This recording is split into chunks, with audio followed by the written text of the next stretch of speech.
In yet another historic first, Donald Trump has become the first former president to be captured in a mugshot. Trump was booked at an Atlanta jail after being indicted on charges connected to his alleged attempts to overturn his election loss in Georgia in 2020. And before leaving to return to his home in New Jersey, Trump made baseless claims to reporters that the election was rigged. Samantha Cortese joins us live from the KTLA News Center with more on this historic day. Sam? Hey, you two. This is the fourth time former President Donald Trump has been indicted, but tonight's booking looked a little different from the others we've seen this year. It was the first time the former president had his mugshot taken. A truly historic moment, a mugshot of former President Donald Trump.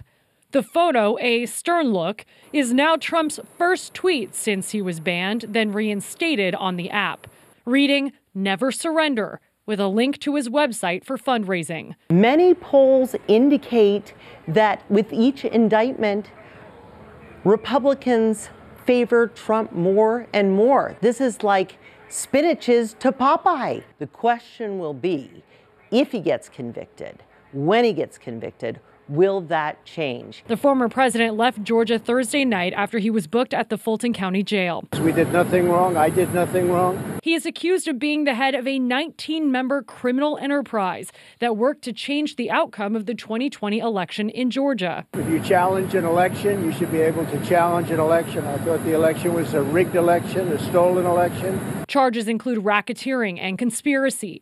Former White House Chief of Staff Mark Meadows, one of the 19 defendants charged in the indictment, turned himself in Thursday. His former lawyer, Rudy Giuliani, surrendered on Wednesday. This indictment is a travesty. I'm being prosecuted for defending an American citizen. You have many people that you've been watching over the years do the same thing, whether it's Hillary Clinton or Stacey Abrams or many others. When you have that great freedom to challenge, you have to be able to, otherwise you could have very dishonest elections. The former president referring to when Hillary Clinton called him an illegitimate president and when Stacey Abrams claimed the Georgia gubernatorial election in which she lost was rigged. There's no evidence of widespread voter fraud or cheating in any aforementioned election in the courts. The arraignments for the defendants, including Trump, will likely take place the week following Labor Day. In the News Center, Samantha Cortese, back to you. All right, Sam, thank you.